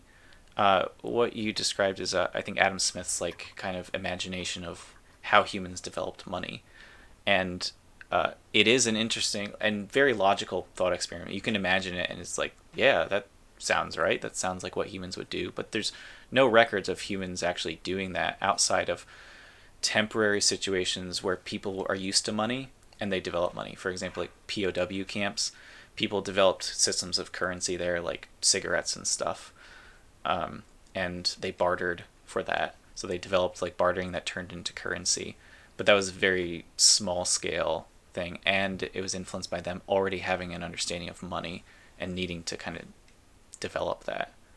Currency has almost always been implemented by the state to facilitate like larger trades. Before states and empires wanted to facilitate those larger trades, most people um, just worked in community, either very small communities such as your family, where you know work to produce the goods that your family needs and you make sure everyone has them, or extend it out into a larger community, your family, your neighbors. um, it's really a matter of scale. And before empires, they either made that work in some scale or another, or they just didn't trade much with other communities, or if they did, it was not facilitated by a currency. It was just, hey, our community over here, we live by the lake and there's a lot of fish, and you guys over there have those apple orchards, and once a year we'll come together and have a feast and trade daughters for marriage and apples and fish and stuff. Like, that's how most human societies operated pre-currency. There wasn't much small scale bartering like in a town as such. Historically, you don't see currencies arising. Is that correct? Out of a barter system. Yeah. So I would. This is where I need to stress that historical tendencies are not laws, right? The Yeah. fact that historically you didn't see X, Y, Z happening doesn't mean does nothing to dispute the pure logic of praxeology.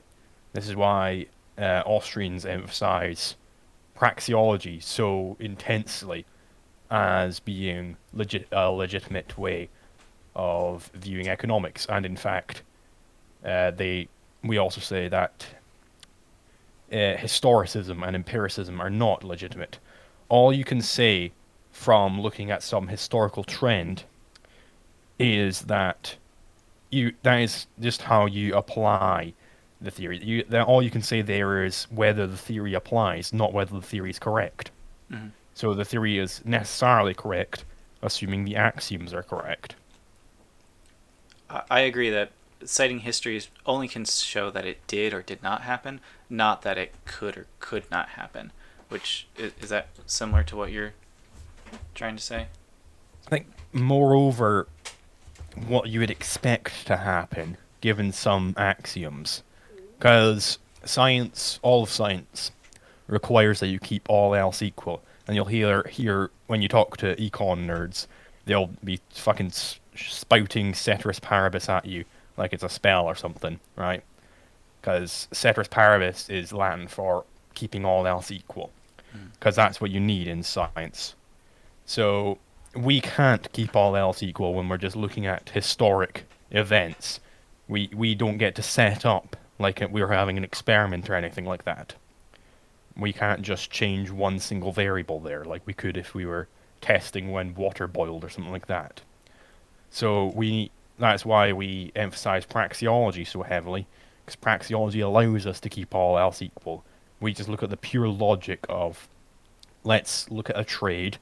Both parties, we assume both parties voluntarily agree to this trade, therefore they both profit. Stuff like that. And in fact, a lot of economics is built up off the axiom of action, that man acts. So, and the reason why I call this an axiom rather than the postulate is because to try and reject that man acts, you have to engage in action to reject that, so you contradict yourself immediately. So it's in trying to dispute this axiom, you in fact show its relevancy. Well, my problem there is I wouldn't throw out historicity. I would not use it to prove something.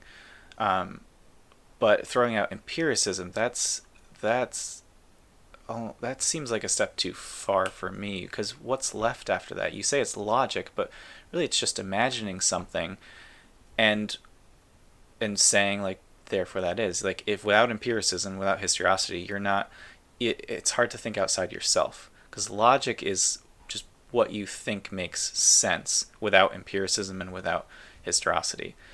Empiricism is good for checking your logic against like actual tests and how the actual world works. Historicity is good for checking your empiricism against your own situation in the world. So your own situation in history and geography.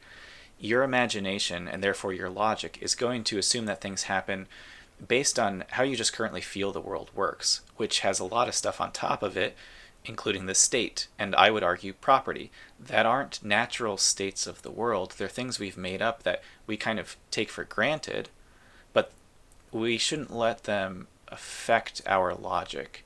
And history and empiricism aren't perfect, but they are important tools for making sure we don't get caught up in ourselves and just making our imagination like truth by calling it logic.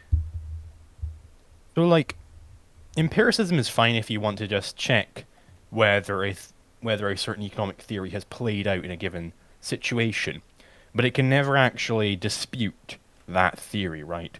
If and you're saying it's if you abandon it completely, you are just subject to how you think the world works, and this is why. And you can, in fact, just in praxeology, you can have a praxeologic argument against some praxeologic theory. You can say, well, it's not true. Let's say that one of my assumptions was every man wants to wear blue. You know, Mm-hmm. every man has as his end that he wants to wear blue all the time. And you would say, well, that's a bad assumption. And therefore you can't just be drawing out facts from that assumption. So you can say, hey, a better assumption is that they don't all want to wear blue. They might want to wear blue. That would be a better assumption. And then you can draw your own praxeologic theories, and then you can see which ones you're allowed to uh, check them against reality. But that doesn't do anything to dispute or prove the theory. I think there's a Mises quote where it's something to the effect of economic theory is not subject to verification on empirical grounds, and it's true. I think that's whenever you're talking about any systems that involve humans as the main cogs, uh, and trying to be completely theoretical about it like that, throwing out like saying empiricism can't prove or disprove this, we just have to be completely theoretical. Human behavior and sociologically, like psychology and sociology, how humans behave as individuals and as groups needs to be taken into consideration when we're talking about economics, because it's a human invention. But like, there are certain facts about humans which are necessarily true.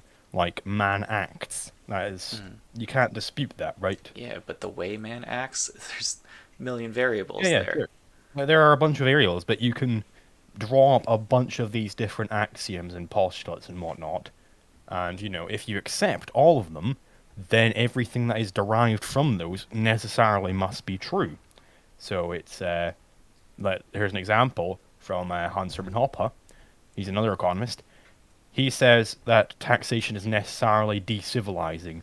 That is to say, that taxation necessarily raises time preference because you can only tax things that were acquired through homesteading, production, or trade. So a tax on anything is necessarily a disincentive from homesteading, production, and trade. So you are going to have less saving, and because you have less saving, you are effecting a counter tendency to the natural tendency of time preference to fall. So you're actually, and if you have enough taxation, you can actually affect a tendency for it to raise. And this is why he says taxation is decivilizing. He goes over this argument in Democracy, the God That Failed, if you want to read more about it. That's like the gist. I, I mean, this is pulling in empirical data, but like taxation, which I'm not for. I don't want to argue for taxation, but just saying like it's decivilizing. Uh, I'm assuming civilizing or decivilizing means like growth and progress of a civilization, or is it Well, something the else? way he defines civilization is based on time preference. So he says a civilizing force is one which lowers time preference. A decivilizing force is one which raises time preference. I might have got those mixed up before. So basically, low time preference is so overall time preference is how much you value a present good over a future good. So a high time preference individual might want to eat a potato right now, Mm-hmm. where a lower time preference individual would plant the potato to yield 10 future potatoes. That's time preference. So he is saying, let's imagine the reductios where you have a super high time preference society, that is going to be one where I'm like, oh, geez, I want a sandwich, but I'd have to walk all the way to the sandwich shop. But this guy over here has a sandwich. He's right next to me. Stab, take his sandwich, right? Because I don't care about the consequences. Mm-hmm. Whereas a super, super low time preference society is going to be people going, I want a sandwich. I'm going to save up money so that I can get a whole bunch of sandwiches in the future because I think I will want a bunch of sandwiches in the future. It's people saving and really considering the consequences of their actions. So he says that is going to be civilization when you have people actually economizing and caring about the future, and it's decivilization when you have these barbarians who don't care about the future. Um, well, I would be interested. I can follow his logic, but I'd be interested in how he defends against the fact that civilizations that have taxes and even high taxes have still managed to grow in a way that can only come from citizens having low time preference. But Um, that is why we say it's not subject to empiricism at all, because it's if they didn't have these taxes, they would be even better, and we know this a priori. If it is, well, it's it's still an axiom that you assume that a priori. You don't know it. I mean, do you disagree that a tax is going to be a disincentive on whatever you're taxing? Um, I'd have to think of a lot. I mean, in general, sure, at least a slight disincentive, but Yeah. not. So I a don't know. disincentive on homesteading, production, and trade is going to make it so that people choose to do those things less often. Well, you can't really homestead much anymore. Um, That's because the state steps in your way. Like there is plenty of land to homestead. It's just the state tells you you're not allowed to because it's like a natural yeah. park or whatever. Um, Trading, I think, considering this theory, would be a disincentive to trade only if the tax is high enough because No, no. you Even can. if it's just 1 penny, that is still a disincentive. So all Mhm. else being equal, you will choose. It will be less valuable to you than otherwise. So let's say. Uh, so basically, there's this thing called opportunity cost. where it's the cost incurred by choosing something over all else that you could choose. So if you are making something super, super, super expensive, you're raising that opportunity cost, and eventually people are Yeah. going to go, No, "Well, this thing's too expensive. I'm going to go for something else," right? yeah. Um, it both. I'm going to argue that it both disincentivizes and incentivizes trade. So a tax. Sorry, my cats are just not respecting my personal space. Um, He's violating the NEP. I can't believe it. yeah. A tax on a uh, popsicle that I can buy from a freezer at Walmart. Um, it disincentivizes me because now that costs more, and my immediate decision to buy it or not is slightly disincentivized. Not I'm assuming like kind of just numbers on a scale. It's not disincentivizing me to just not do it. It's just a factor, as you said, even 1 penny. On the other hand, it incentivizes that trade because that trade wasn't possible without the roads that were used for the tractor trailer to come, the freezer tractor trailer to come deliver those popsicles to the Walmart down the road from my house. So there was two sides of the coin there, two sides on the scale that tax initiated, and in the end, um, the tax was more of an incentivizer than a decentivizer, even though it had both of those things. Because before that tractor trailer was able to make it, my town could not have shipments of those popsicles. It just wasn't possible. But now, whatever brought that in, our town said, hey, we want to trade with Popsicle Inc. We need to get better infrastructure. So let's band together. Everyone's going to contribute.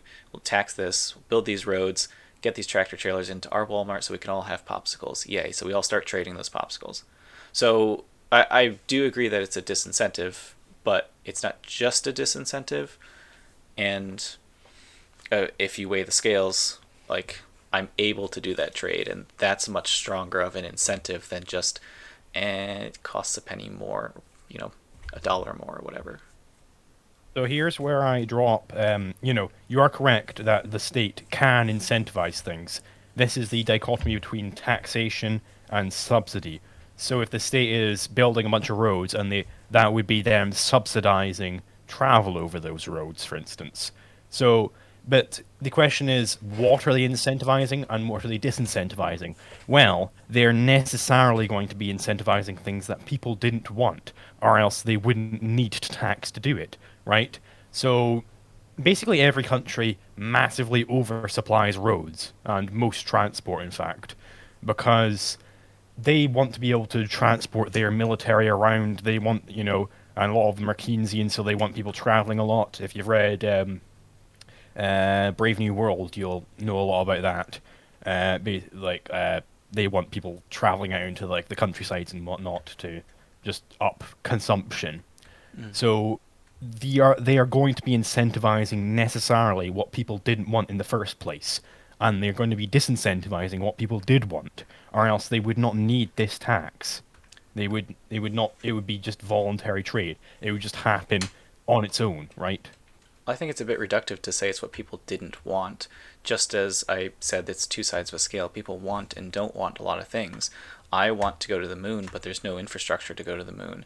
And if we had like a solid way for like um, anyone to access the moon, regardless of class or station or wealth, and we could subsidize that through global tax or whatever, then I'd be fine with that. Like, it's just that the means aren't there. But as soon as my town created the infrastructure for those tractor trailers to come in and deliver popsicles, I do want popsicles. And really, I wanted popsicles all along. It just wasn't in my ability, and it never would have been in my entire lifetime to be able to get those popsicles.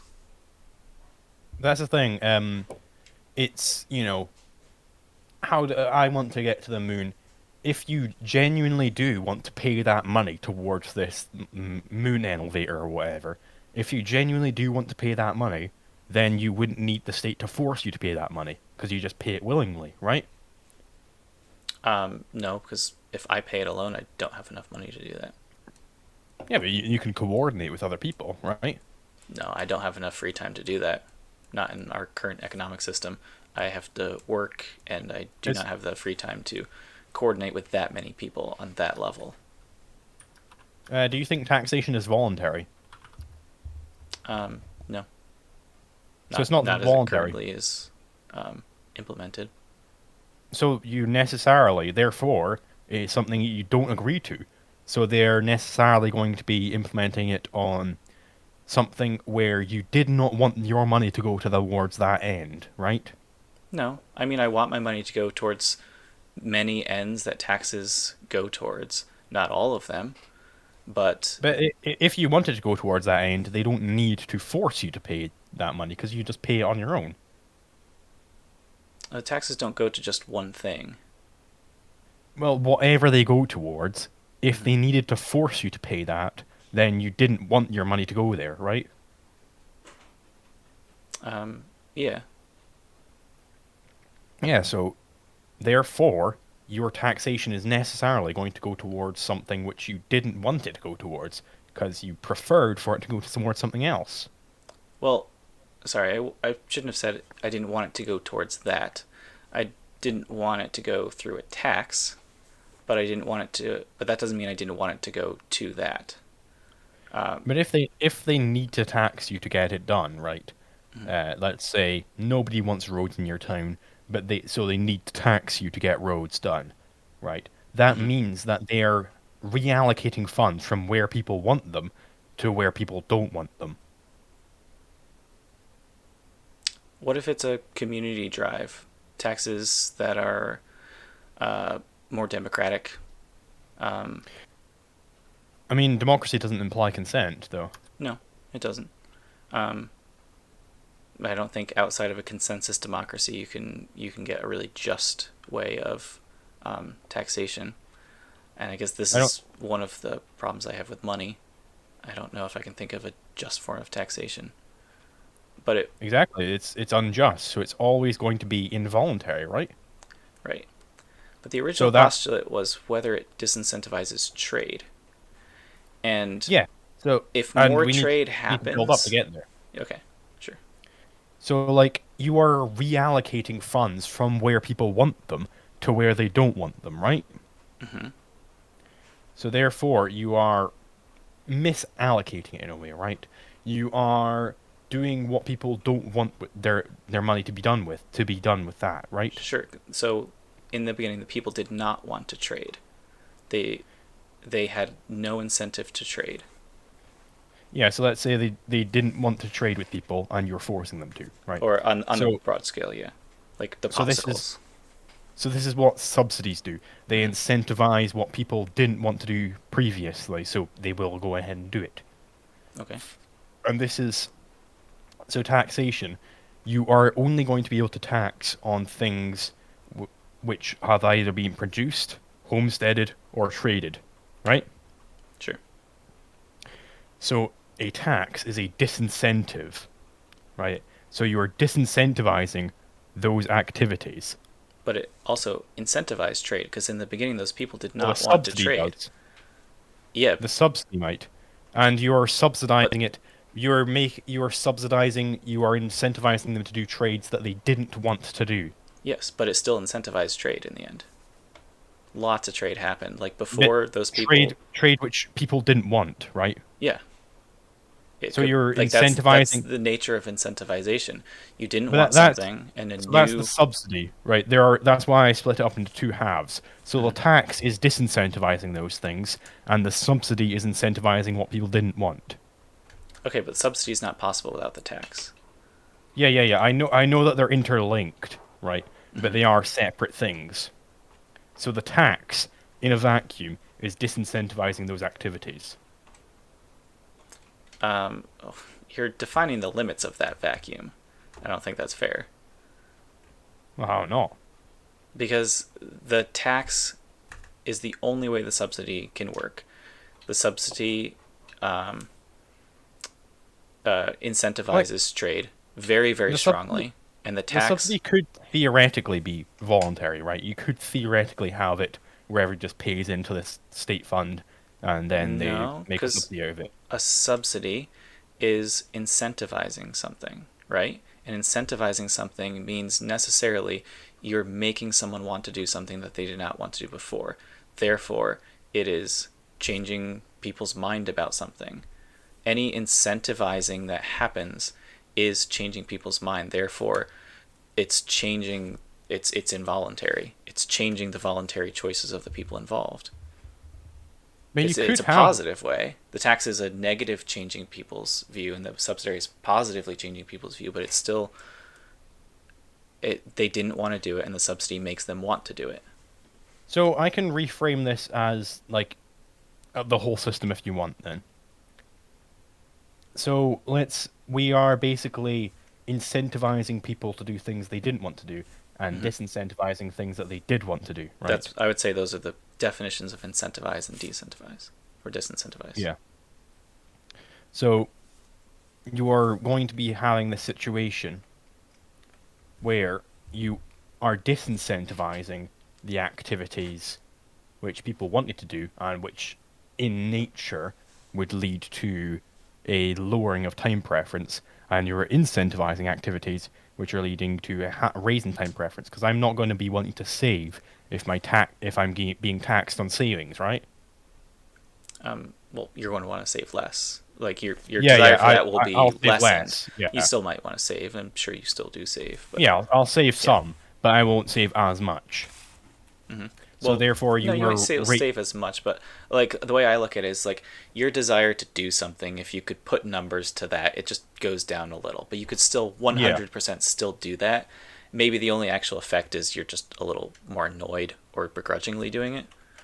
So it's not the actual measure of how much you're doing it. It could just affect the measure of how much you want to or how happy you are about doing it. yeah. So you are basically disincentivized from saving, right? Mm-hmm. So that means that you are going to be, everything else being equal, your time preference will be higher than otherwise.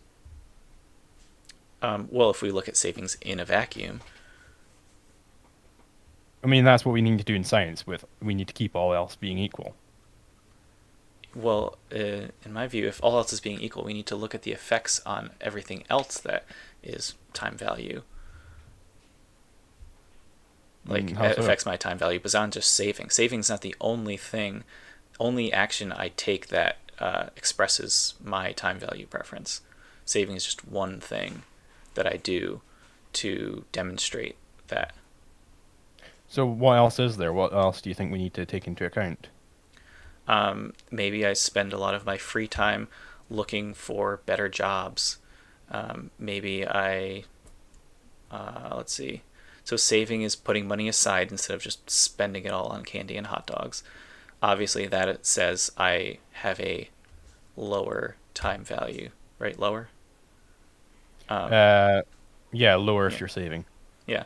Um, Maybe I drive to like cities that are an hour away to apply for jobs in my free time because, you know, I could spend my time playing video games or I could spend my time looking for higher paying jobs in the next city over or looking or traveling commuting to the state university down the like in the next town over to get a better degree to get a job. Like these are choices I'm making that um, show that I have a lower time value preference because I'm thinking about my future, getting a degree or spending my free time applying for tons of jobs, putting my resume, working on my resume, uh, doing all that stuff using the internet.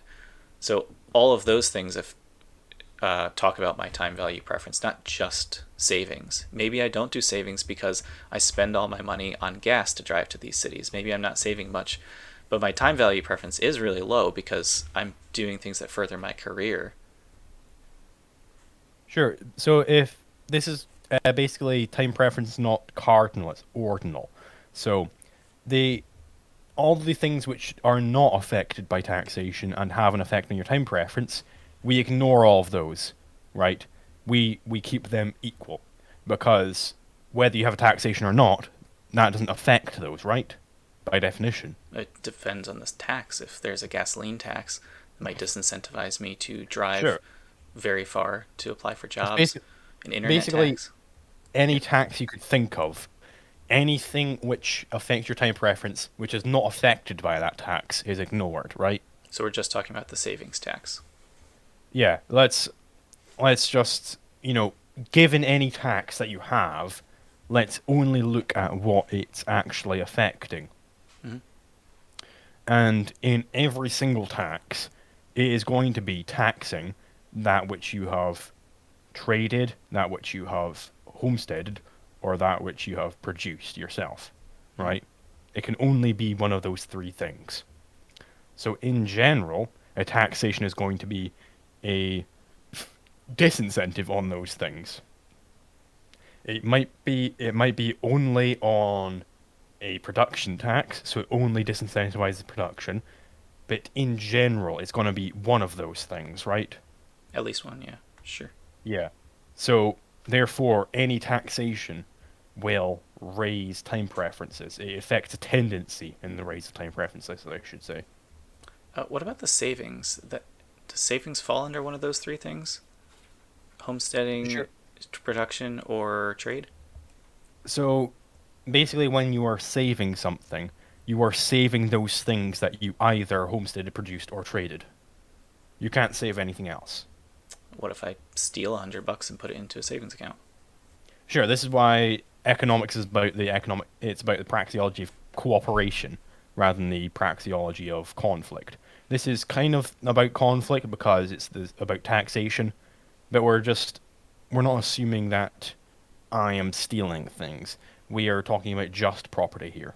Okay, so it was produced, homesteaded. Sorry, I keep forgetting the other one. Traded. Traded. All right. Um, would you include specifically not like measurably unequal trades? For example, I give you $5 and you give me $10. Does that fall into trade? Yeah, that's trade because we both profit there. Okay. Um, how do you profit? I'm the one giving you $10. Right. So you're $10. You're $5 poorer because I gave you $5 and you gave me 10. Yeah, I mean, I clearly profit because otherwise I would not accept the trade. I would not agree to go ahead with the trade. Let's say there is a coercive measure in place that changed your mind, like the guy who was paid to give himself a vasectomy. Say there was something in there that coerced you to do that. I Is it disagree that that would be coercion. is Like can if you you're being paid imagine? for it. Okay, what situation can you imagine where you would agree to a trade that just makes you $5 poorer? Well, the hot dog. If I would eat the hot dog, but I'd be $5 poorer, but I'd profit in that. Oh yeah, but you exchange a hot dog for $5. Not I'm talking about $10 for $5. Not $5 Um, for a hot dog. maybe if I just Immeasurably unfair trade or unequal trade. maybe maybe if I just really want to be your friend or something, but I mean, like I don't accept those trades, so I wouldn't profit in them because I would never accept them. But that's the entire point, that you don't accept trades which you would not profit from. Would you say that someone who did make those trades on a regular basis um, had a high or low time value preference? Well, I can't really say anything about their time preference based on what trades they make. Maybe I can, I don't know, but I can't think of how I would be able Well, to. every day, like we make that trade, I give you $9 and you give me $10. Each day we make that trade, so each day Is it I like a get one loan dollar. thing you're talking about? In any, forgetting like the specific situation, we're doing it for now. If we do those trades, what would you say about my time value preference and yours? I mean, I can't really say anything about time preference just based on the information you've given me. But if it was like you get $9 and then later on you have to pay me $10, then I'd say you had a higher time preference than if you had chosen to not do that. Okay, yeah. So like a loan with interest, where every day, or I give you a loan of $10, and at the end of the loan you pay me $12. I would say that in order for you to make that, when you think about it, that's just an exchange where I gave you $10, you gave me $12. At the end of the day, You are $2 poorer. I am $2 richer. That's what has happened in that exchange, which is bad for you and good for me. No, no, The no. only It's not reason bad you, for me well, physically it because is, you own less no, property. you basically in that trade you satisfy my higher time preference and I satisfy your lower time preference. Okay, right. That's that's what I was getting at. So that's what's happening. I have a lower time preference, you have a higher time preference, and we're satisfying that. So Yeah. that happens So with we in, both win. we do, but would you say that interest, and we can throw rent in here because rent is the same situation.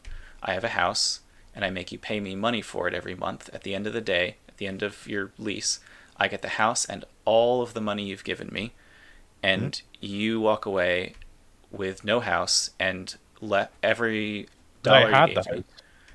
What's that? I was given that property as a means. Like right now, I live in a rented property, Mm-hmm. and I cannot afford property in this city where I'm currently residing in. Mm-hmm. I no chance in the world I'd be able to afford property here. So, but I only need to be here for a little bit of what I only need to be here for a uni. I don't need to be here all the time. So I am willing to just pay someone for a temporary housing rather than permanent because I don't need permanent housing in this city and I can't afford it. So my higher time preference in that regard is satisfied by the landlord. So both the landlord and me profit because the landlord can afford property here. They are able to afford that because they're like a company, right? I can't. And I only need property temporarily. I don't need permanent property here. So would you say, with an understanding of the situation we just described, that the systems of renting and interest incentivize higher or lower time value interest? Time value. I don't. I don't think they incentivize anything. That is simply just satisfying the time preferences that people have.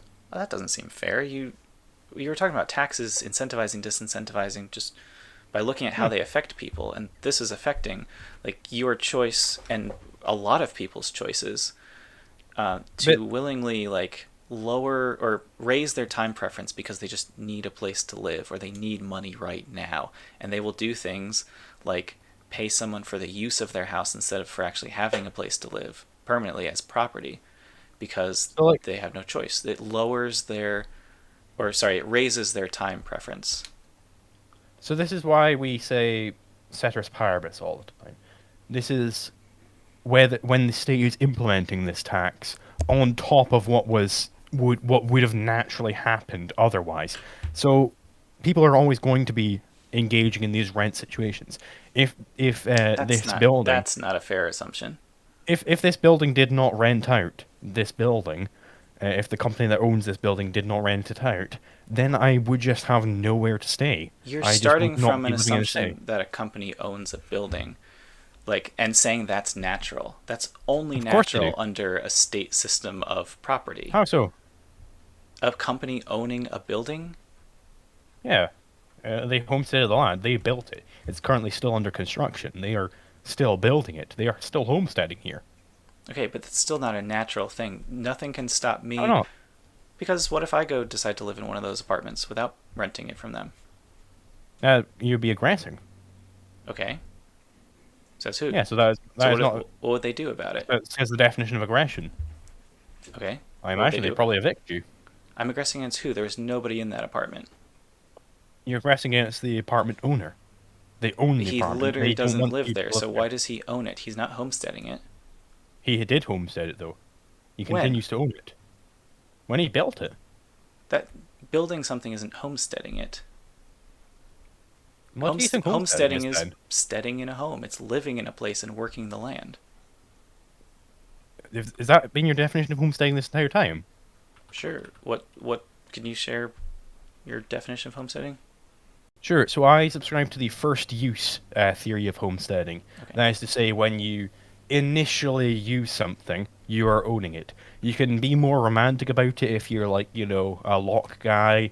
You we're talking about Locke earlier. He says when you mix your labor with something, you own it, Hmm. right?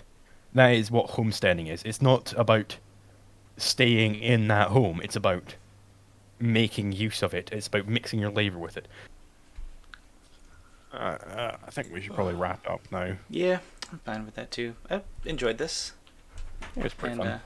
yeah, I want to thank you for that. I'll follow you on your YouTube channel, and if you Alright. ever want to talk again, then I don't know, we can plan something else. But yeah, Yeah. appreciate your time, Liquid You Zulu, too. LiquidZulu, whatever you want to go by. Liquid. You can just call me Zulu for short, I suppose. Zulu. All right. Well, take care. God bless. Good luck. Have a nice day. Enjoy Oktoberfest if it's still going Thank on. you.